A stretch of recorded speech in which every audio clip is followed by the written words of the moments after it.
நம்மளுடைய ஓட்டர் ஐடியில் எப்படி நம்மளுடைய mobile number Aadhaar card link பண்ணுறது அப்படிங்கிறத பார்க்கலாம். இதில் வெப்சைட் லிங்க் கீழே இருக்குது. அதில் வந்து நீங்கள் ஆதார் அப்படிங்கிற ஆப்ஷன் செலக்ட் பண்ணால் நெக்ஸ்ட்டு உங்களுடைய அக்கௌண்ட் ஓப்பன் பண்ண சொல்லும். இதில் உங்களுக்கான ஒரு அக்கௌண்ட்டை சைன்அப் பண்ணி ஓப்பன் பண்ணிக்கோங்க.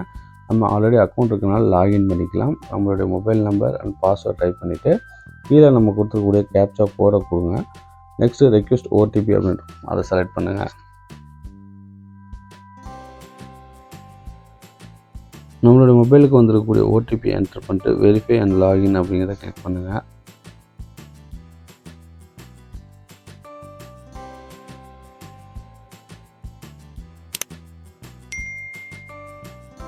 நம்மளுடைய அக்கௌண்ட் லாகின் ஆகிடுச்சு. இப்போ ஆதார் வந்து நம்ம லிங்க் பண்ண போகிறோம்.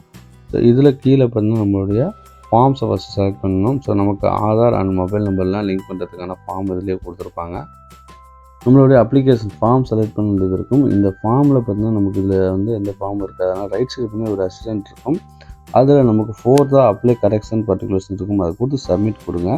டேரெக்டாக ஃபார்ம் 8 போகும். இதில் செல்ஃப் அப்படின்னு கொடுத்து நம்ம ஓட்டர் ஐடி நம்பரை என்ட்ரு பண்ணிட்டு நெக்ஸ்ட்டு கொடுங்க. அதே மாதிரி நம்மளது நெக்ஸ்ட்டு பார்த்தீங்கன்னா நம்ம கரெக்ஷன் தான் கொடுக்க போகிறோம். கரெக்ஷனை செலக்ட் பண்ணிவிட்டு கீழே ஸ்க்ரோல் பண்ணிங்க அப்படின்னா நமக்கு இதில் ஆதார் நம்பர் அந்த மொபைல் நம்பர்லாம் என்ட்ரு பண்ணுறதுக்கு இருக்கும்.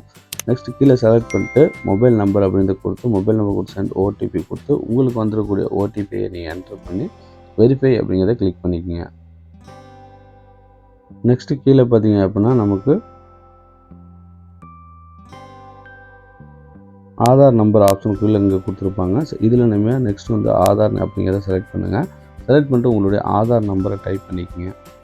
அடுத்து உங்களுடைய மொபைல் நம்பர் நீங்கள் செலக்ட் பண்ணிட்டு உங்கள் மொபைல் நம்பர் என்ட்ரு பண்ணிக்கோங்க. உங்களோட இமெயில் ஐடி வந்து நீங்கள் செலக்ட் பண்ணிட்டு உங்களோட இமெயில் ஐடி நீங்கள் என்ட்ரு பண்ணிக்கலாம். ஸோ உங்களோட டீட்டெயில்ஸ் எல்லாமே என்ட்ரு பண்ணிவிட்டு நெக்ஸ்ட் அப்படிங்கிறத கிளிக் பண்ணுங்கள். கீழே ஸ்க்ரோல் பண்ணிங்க அப்படின்னா நம்மளுடைய மொபைல் நம்பர் எல்லாமே இருக்கும். நெக்ஸ்ட் நம்ம எந்த பிளேஸ்லேருந்து அப்டேட் பண்ணுறோம் அப்படிங்கிறதுக்கான நம்ம ஊரை என்ட்ரு பண்ணிட்டு நெக்ஸ்ட் அப்படிங்கிறத கிளிக் பண்ணுங்கள். நம்மளுடைய கேப்சா கோடு கொடுத்துருப்பாங்க. அந்த கேப்சா கோட் டைப் பண்ணிட்டு ப்ரிவ்யூ அண்ட் சப்மிட் கொடுத்துருக்கேன். ஸோ நம்மளுடைய அப்ளிகேஷன் வரும். ஸோ இதை நீங்கள் டவுன்லோட் பண்ணி எடுத்துக்கலாம். ஸோ இதுக்கப்புறம் நம்மளுடைய அப்ளிகேஷன் சப்மிட் அப்படிங்கிறத கொடுத்துட்டோம் அப்படின்னா நமக்கான அக்னாலஜ்மெண்ட் நம்பர் கொடுத்துருப்பாங்க. இந்த அக்னாலஜ்மெண்ட் நம்பர் மூலயமா நம்மளுடைய அப்ளிகேஷன் வந்து சப்மிட் ஆகிடுச்சா இல்லையா, ஸோ நமக்கு நம்மளுடைய மொபைல் நம்பர் அல்லது ஆதார் நம்பர் எல்லாமே வந்து அப்டேட் ஆகிடுச்சா இல்லையாங்கிறத நம்மளுடைய ட்ராக் பண்ணிக்கலாம். ஸோ நீங்கள் இந்த பிடிஎஃபை வந்து நீங்கள் டவுன்லோட் பண்ணி வச்சுக்கலாம். இந்த வெப்சைட் மூலமாகவே நம்மளுடைய அப்ளிகேஷனையும் நம்ம ட்ராக் பண்ணி பார்த்துக்க முடியும். என்ன ஸ்டேட்டஸில் இருக்குது அப்படிங்கிறதையும் நம்ம தெரிஞ்சுக்கலாம்.